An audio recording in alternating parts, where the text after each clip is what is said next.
Good old Twin Rivers, the turtliest of turtle maps, even though you might not think it based on how the thing is made. 2v2, of course, so that means we don't even get run bys because you can put an ACU in either side of the center. On the left hand, we've got Strogo and Blinchik, UEF and Cybern respectively. And on the north side, we're looking at Morax going Aeon and Branded to Kill Aeon as well. So looks like it's the attack of the OP T1 tanks versus potential late game masterminds. People in chat were just wondering what on earth it would look like for Percival's versus Galactic Colossuses because of the HP and damage nerf.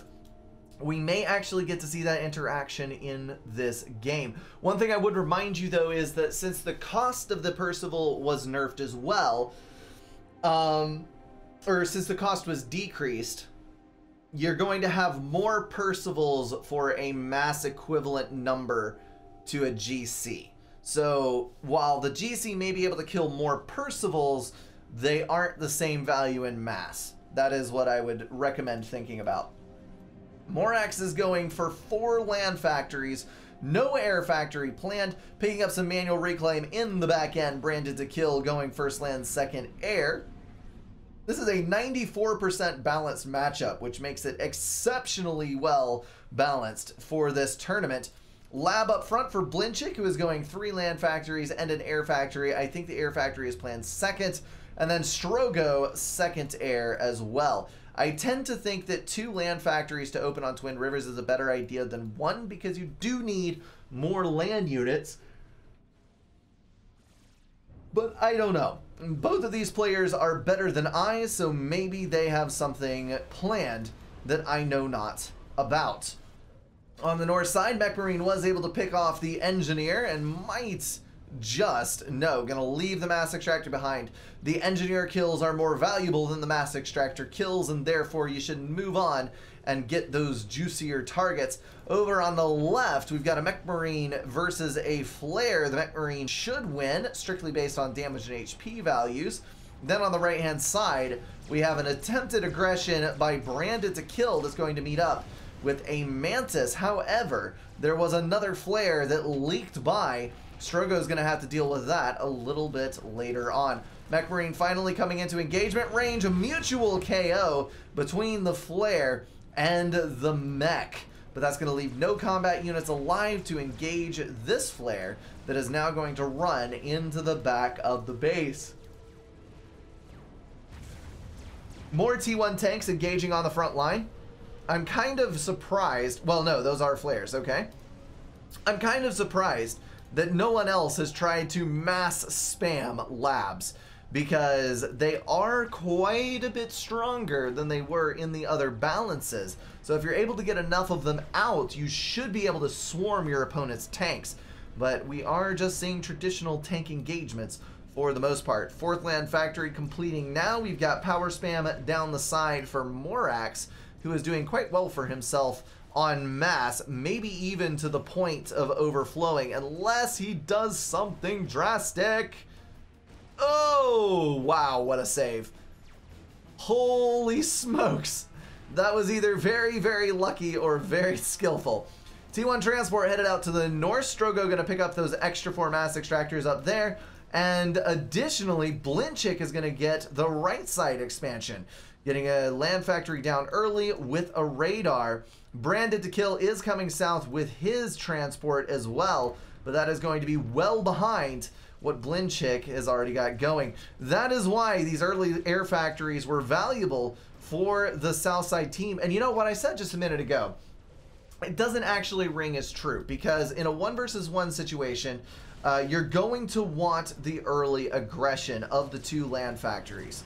However, in a 2v2, you have a better potential for not losing a side to early aggression, because you do have 2 ACUs to guard everything with. So you might be able to get away with the early air factory a little bit cleaner. Land factory going down for Strogo on the left-hand side, and it looks like by the skin of the teeth, that Mantis is going to be able to kill those 3 engineers before they get the point defense online. Well done there. Blinchik also securing a kill on the enemy interceptor. That is going to guarantee the south side, or the left side, as you prefer, air control. Now, what is a little concerning is the fact that Morax has a substantial amount of land units, more than enough to squish what Strogo is fielding right now. That is where the extra land factories come in handy, and the early air factory might be a crippling maneuver. But I believe that if Strogo is able to get his ACU up and engaged with these tanks and prevent the fall of this north expansion, he should be okay, because we've only got 4 land factories total, much earlier than the 4 land factories down here, but not a super significant lead on unit production. And we've now got 6 for Strogo, working on the 7th. So this is maybe going to come out about even in roughly a minute to 2 minutes, and then Strogo will be ahead on unit count. Now this drop just did completely away with the engineer possibilities, went all in on combat to secure that island.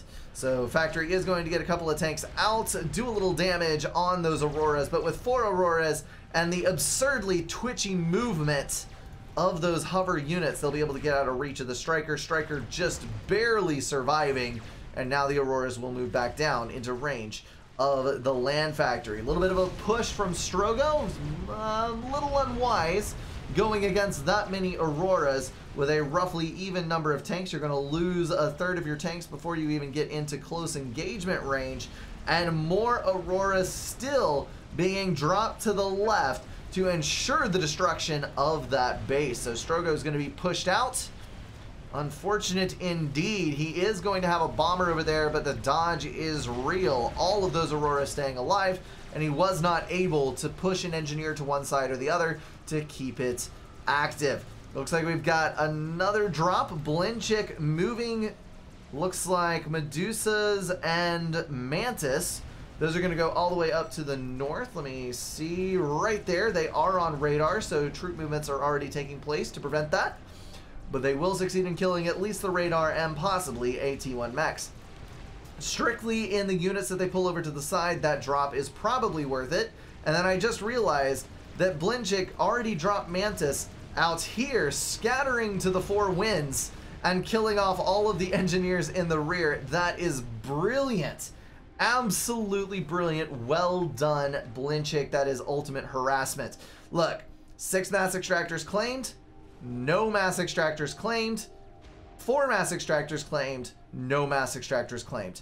That gives a huge eco advantage to the south side. So Strogo's on 29, Blinchik on 37 income, as opposed to 18 and 25. Well freaking done indeed. T1 unit engagement didn't go very well for Strogo. He is going to be pushed back and is going to leave a fair little bit of reclaim down there for his opponent to grab. On the right, looks like that drop was successfully crushed. We do have a gun upgrade happening for Branded. Obviously, Blinchik is going T2, so with a couple of point events should be able to push back against that ACU, but it is something to be relatively concerned about, because if the gun comm is able to get through enough of your T1 units, you might not be able to get point events up fast enough to stop the push. And we do see the gun upgrade is at 48%, the T2 is at 26. Now would be an excellent time to pull all of those Mantis in and assist that ACU. Yeah, they only have 1 build power apiece, but 10 Mantis doubles the speed of that gun upgrade. Or that T2 upgrade, I should say.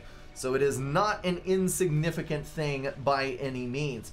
Blinchik does have T1 point defense and radar up on the island. I was about to lament the loss of all of those. Sorry guys, had to sneeze. I was fast enough on the mic button that time though.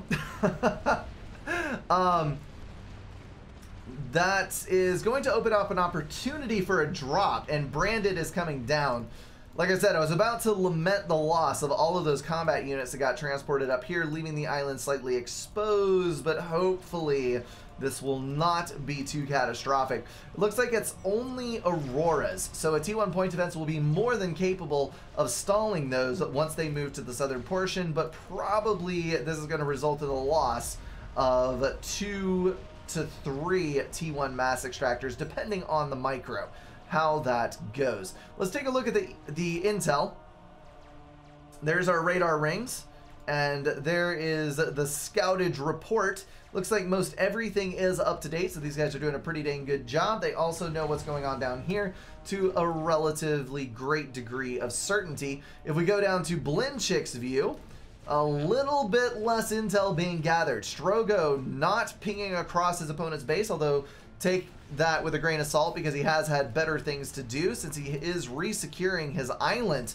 But definitely a lack of intel on the south side as far as I can see. 2 land factories going down. Branded trying to get a leg up, but a perfect Mantis drop from Blinchik will shut that down in short order. That'll be a secure southern island and a re-secured northern island. The brink. Brained is Congreve. Brained? Branded to kill, I would assume. Branded. So branded is Congreve, for those of you who know who that is. Morax has got both gun upgrades. He'll now be able to waste all of those units. I don't think that Strogo has the tools to deny that at this point in the game. You really need T2 point defense, air, something to threaten the commander with, because that Aeon double gun comm is just too damn strong. You might be able to get away with a large swarm of T2 units, just enough to stop the ACU in its tracks, but aside from that, you're going to be in a bad spot. Of course, we did discuss a moment ago that the T1 units are in general beefier, so it takes fewer to kill a T1 commander worth of HP, but I think that's still going to give a heavy favor to the Aeon side. Morax abusing that gun comm as hard as he can, moving in, overcharging, eliminating units as quickly as possible. There goes the T1 point defense in one shot. That probably means, yes, 12,000 storage. The E-storage has been placed, and you saw the significant drop in power to kill that point defense. Sometimes that overcharge can be a good thing, I suppose, as long as you're the person using it, not the person taking it. We've got counter drops on counter drops. Drops from blue to gray and drops from gray to blue. These are going to be able to deal with those tanks relatively well, I think. No, there are only 3 and engineers are building. I was going to say, if he's building tanks, then that's going to be fine. But on the other side, there's not really any combat units on the front line. 3 Auroras pulled in from the south side to try and deny that, but a couple mass extractors will be killed inevitably. Looks like still engineers on the build there. Strogo, are you struggling for mass? You are struggling for power. That is a horrendous power stall. Attempting to build... Oh, nope, he got the T2 power up and now is moving into attack defense. Looks like Morax is having to fall back in the face of 2 players worth of units. Blinchik has walled off one avenue of access and point defensed the other, which means that all of those mobile units are free to move to the left. It looks like blue has not gone for many units at all, and this is why turtling is generally a bad idea. Yes, you can get a fair amount of defenses up on this map because they do cover quite nicely in the narrow gap. However, you must be mindful that even if you have a great number of point defense in both places, if your opponents have gone 100% mobile units, they can combine their forces to put double the pressure on one side, and building enough point defense to stop this is prohibitively expensive. So you definitely still need to have tons of mobile units at your disposal, which blue does not.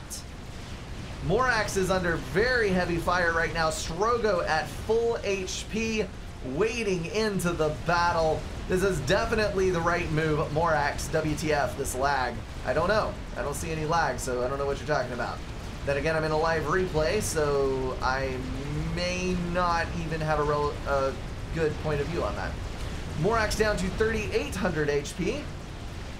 Still plenty of T1 units in the area, though I do think it is completely feasible for him to get out safely back up to 2k HP after dipping below There's a bit of a stun from the Aeon T1 bomber. Now branded to kill is threatened by the Mongoose and the ACU moving up from the rear. Half the HP gone already, taking artillery blows to the face as he falls below 4,000 HP. 2,000 HP, and there goes the Commanders. Morax has been defeated along with his teammate due to the chain reaction. That is a brutality. So Strogo and Blinchik played that one very, very well indeed. Both of them were able to secure their islands, even though Strogo struggled with his.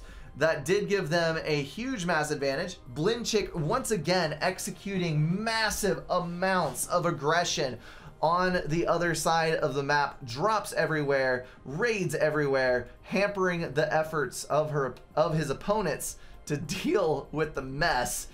And then having this many mobile units versus one player not building anything at all, really. We've got 3 land factories, one of which went into a T2 upgrade and was building exclusively flak and T2 engineers. This lost the game for the northern team. I can say that decisively. Alrighty, that is gonna wrap everything up for this video, guys. If you enjoyed it, feel free to drop a like and share it with someone. If you want to support the channel, catch the streams, or join the Discord, check out the links in the description. Thank you all for being at least partially insane, and I will see you in the next one.